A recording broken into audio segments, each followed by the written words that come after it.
Kopogore koda mano ni jonjore manore kod gige lweny nomonjo magawa moro mantiere kar ohala mar Uchumi Hyper Lang'ata. Wachore ni jonjoregi nosando jotich kendo mayo gi mwandu duto manengogi dirom $28 e pecho manotimre tok chik. Mayo jotich 50 mani kod luoro mar wito tijegi poni dukano inyalo lor chutho. Lero kaka monj makamano nobwogogi gino moweyo ka mwandu mathoth okethre kama oting'o kamera mag CCTV, agulu makende magikane omenda nyaka chiemo duto. Wuon magawano manoyango ni osebedo ka ochulo rent ne duka maduong' ma Uchumi Supermarket koluwo okil wacho ni Uchumi nodagi yie omenda makamano kendo chulo doho dwe ka dwe ka irito mondo doho gol chik mayiene Uchumi kao pesano. Because they knew where everything was. From where we keep our doho. They knew where everything was. This was a calculated move. I managed to recover those properties, and the process, they bump on me, around 8 guys.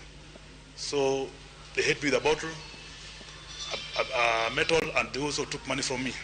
But lucky enough, we managed to recover everything that they've stolen.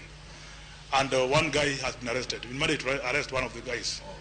Hiyo si haki yenye imefanyika leo, na kama ni haki, vile mimi najua sina hiyo knowledge ya law sana, lakini ile lo najua before toleo pale lazima upewe notice ya miezi 3 tena.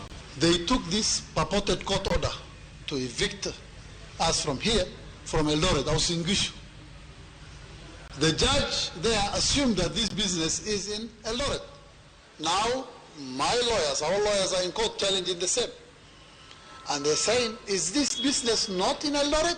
The judge is asking such question. Also, the OCS and the auctioneers did not even serve this business. We were caught unaware. We didn't know what's happening. Okay?